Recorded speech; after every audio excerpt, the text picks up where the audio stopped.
Perdebatan antara Capres Anies Baswedan dan Capres Prabowo Subianto ramai diperbincangkan. Dalam debat Selasa lalu, keduanya paling banyak terlibat adu argumen, bahkan hingga membahas dukungan di masa lalu.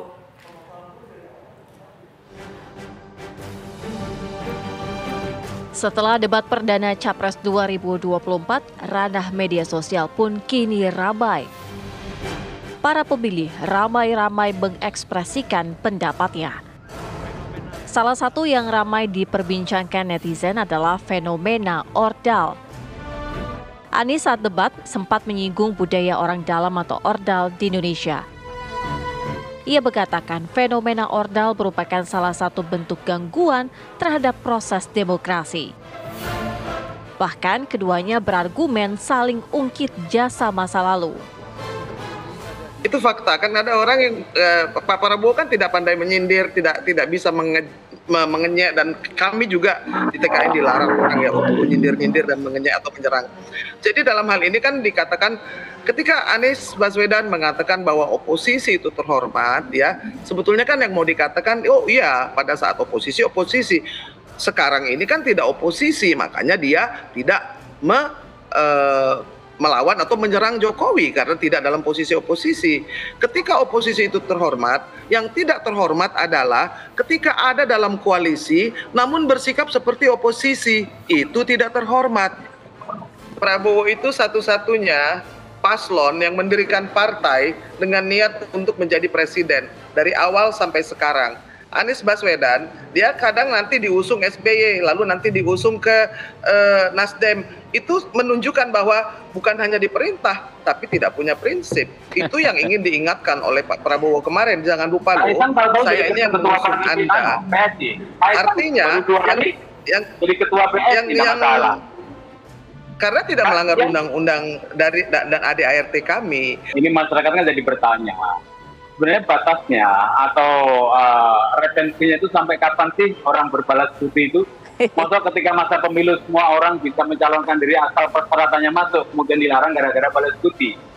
Ya itu namanya nggak etis juga. Kalau misalkan orang yang pembalas budi yang memberi budi orang nggak mampu, kalau dia niat sampai 4-5 kali jadi capres, ya kasihan juga dong. Sedangkan kader bangsa yang lebih baik, yang lebih muda, banyak. Oleh karena itu harus hati-hati memberi pernyataan ini, karena ini akan menular kepada yang lain, seperti halnya KKN. Dan dulu dimusuh-musuhin kok, tapi sekarang malah sengaja dibangkit-bangkitkan, maka harus hati-hati. Dan sepanjang janji-janji yang dilontarkan oleh Paslon 2, saya nggak lihat itu semangat untuk memberantas KKN secara serius ya. Artinya apa ya? Karena memang ya paslonnya mohon maaf ya terlibat dalam hal itu. Jadi ya gimana lagi? Mungkin kalau ditanya seperti itu, maksud saya gini, kok kayak pucat ya? Dan Pak Prabowo itu agak pucat kemarin ketika menjawab soal pertanyaan dari Mas Anies itu. Jadi tidak perlu disindir, tidak perlu diapa, yang itu memang fakta. Misalkan soal emosi ya itu memang fakta. Pengamat politik Adi Prayitno melihat para capres ini akan semakin kuat berargumen. Ini baru permulaan. Yang hakul yakin bahwa di sisa perdebatan ke depan ini akan jauh lebih hangat, akan jauh lebih semarak, dan bahkan jauh lebih agresif. Ini permulaan saja sudah saling gaspol dan sudah saling terbuka secara konfrontatif, saling buka aib secara politik secara terbuka, kan itu yang ditunjukkan. Coba bisa bayangkan, saya tidak pernah menyangka Anies itu akan mengatakan Pak Prabowo itu tidak sabar jadi oposisi dan katanya tidak akan bisa melanjutkan aktivitas ekonominya kalau tidak menjadi bagian dari pemerintah. Itu prinsip loh, dan bagi saya itu adalah sesuatu yang sangat sensitif. Makanya reaksi Prabowo kemudian mengatakan Anies ini bukan siapa-siapa. Kalau bukan karena Prabowo, kalau bukan Gerindra, dia tidak akan jadi gubernur DKI Jakarta. Kan ini yang saya sebut saling tuding antara hal-hal sifatnya prinsip di debat pertama akan terulang di sisa dua perdebatan seterusnya. Kenapa? Ini jelas, Cak, soal bagaimana memerankan posisi masing-masing.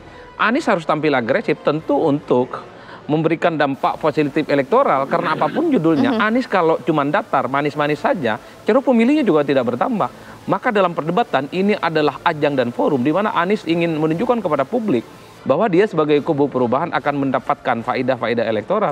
Begitupun Prabowo Subianto, agak sedikit kalem, agak sedikit bertahan, karena Pak Prabowo sedang menikmati betul elektabilitasnya yang saat ini sedang leading. Makanya nunggu serangan sambil nunggu menyerang sebaliknya. Lantas bagaimana debat selanjutnya? Warga pun menantikannya. Tim TV One mengabarkan.